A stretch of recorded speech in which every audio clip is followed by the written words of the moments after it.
Welcome back. All right, news of the day video for all you fine people on the internet for your Friday, September the 26th. So we've got some news on the board, some waiver news as well. The only logo I didn't end up needing was the Rangers. So, Rangers fans, considering it's a news video, that's good news. No news is good news. Speaking of, at the top of the board, not great news if you're a Florida fan. Sasha Barkov, it looks like, could miss the entire season. He's having surgery to his right knee. The timeline's going to be provided probably later on today or tomorrow, but the fear is he could miss the entire season. So, yes, Tkachuk's on the shelf. If Barkov's on the shelf as well, that is two huge holes in that lineup for the Florida Panthers. And so we'll see what happens with Barkov and how long it's going to be out. But at the very least, it looks like it's going to be a long time before he's back in their lineup.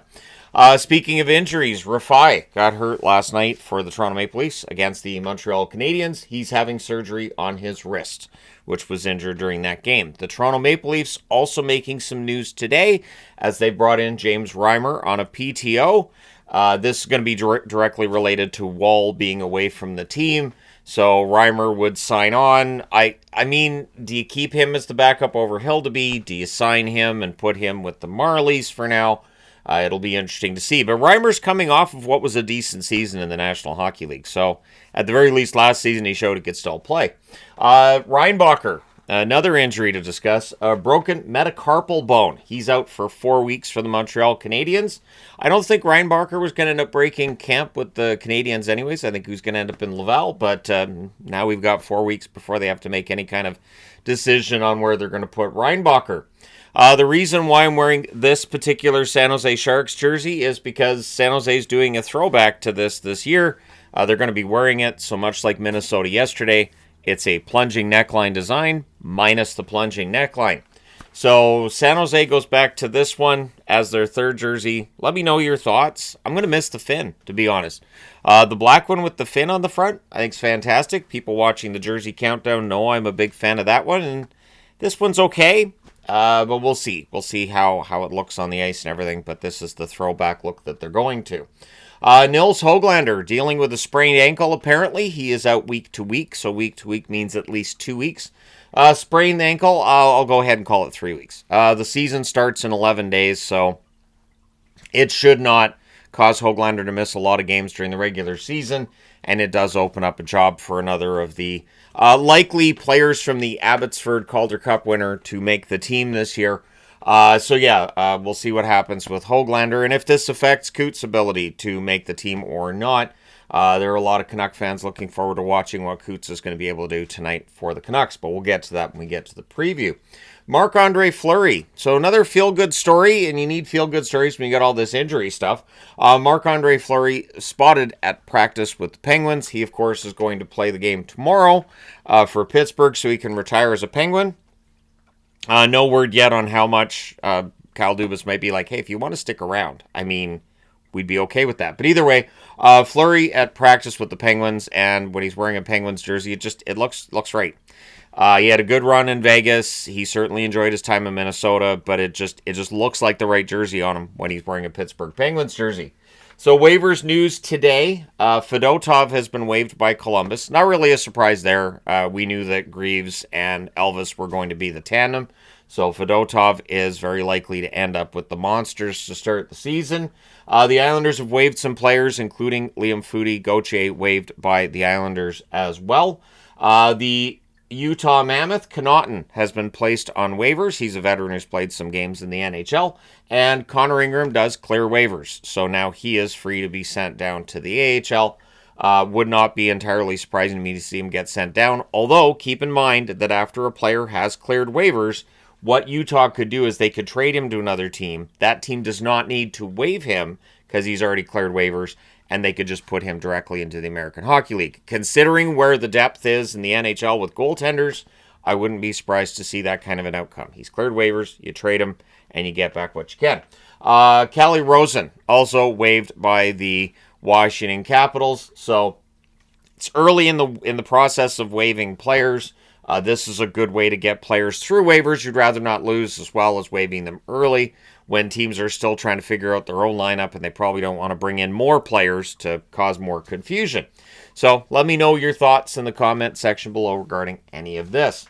So tonight in the NHL, we have 6 games, and then tomorrow it's 9 games, and then Sunday it is 5 games in total. So starting off with tonight's games, there are 3 starting at 7 Eastern, 4 Pacific. Carolina and Tampa Bay will get at it. The Detroit Red Wings and the Pittsburgh Penguins as well, and New Jersey and the Islanders meet all of those games starting at the same time. Then at 9 Eastern, 6 Pacific, we've got Winnipeg and the Oilers meeting for the second time this week.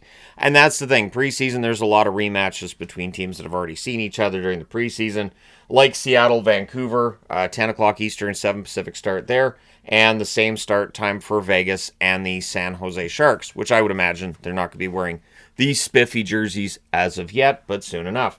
Then in tomorrow's action, it starts at 3 o'clock Eastern, noon Pacific, the Detroit Red Wings and the Buffalo Sabres. So Detroit playing today and tomorrow. The Boston Bruins and the Philadelphia Flyers meet 5 o'clock Eastern, 2 o'clock Pacific. Then an hour later, the Anaheim Ducks and the LA Kings as another Battle of California looms. Then there's 5 games starting at 7 Eastern, 4 Pacific. Chicago and St. Louis. Columbus and Pittsburgh, that's the big one because that's where Marc-Andre Fleury is going to be playing. Dallas and Colorado. Montreal and Toronto meet again. And Nashville and the Tampa Bay Lightning. So that's again, the interesting thing with the preseason is Nashville plays Florida teams a lot. I kind of wish there was a schedule where Nashville played more games against teams that are geographically closer to them. 8 Eastern, 5 Pacific, Calgary and Winnipeg go at it. So the Jets go from playing in Edmonton to playing at home against Calgary. Sunday, as mentioned, 5 games that day. 3 Eastern, 12 Pacific. The New Jersey Devils will be clashing with Ottawa, and the New Jersey Devils will be hosting Washington at the same time. So this is not a case of players going through some kind of teleportation device. This is a split squad game, so there's going to be a lot of New Jersey Devils until after Sunday, and that's where you start seeing cuts being made. 6 Eastern, 3 Pacific, the Chicago Blackhawks and the Minnesota Wild will play. 7 Eastern, 4 Pacific, just 1 game starting then. It's Nashville in Carolina. And 8 Eastern, 5 Pacific, the Vancouver Canucks playing in Edmonton against the Oilers. So the Oilers play a couple of times. Canucks play a couple of times as well. It should be a fun weekend. I have not gone through the schedule and decided which games I'm watching. A lot of these games will be available via streaming. Some of them will of course, be available on the NHL network on the U.S. side of things, Sportsnet, TSN, all these various networks on the Canadian side of things as we get closer and closer to the start of the NHL's regular season. So I'll go back to the jersey thing. I'm starting to think that a lot of the alternate jerseys, and when I got a listing of how many teams were going with new alternates, I was shocked. I was like, that's a lot. Starting to think that a lot of them are just going to be throwbacks. So Minnesota revealed it yesterday. Today it's San Jose. So a lot of it may very well be throwbacks to 25 years ago, what teams were wearing at the turn of the century, which that way it'll make people like myself feel really old. So good on the NHL for that.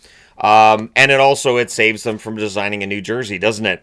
But let me know your thoughts in the comment section below as always. Hit like and subscribe in the event you may not have done so already. Thank you guys so much for all your support. I will talk to you again soon.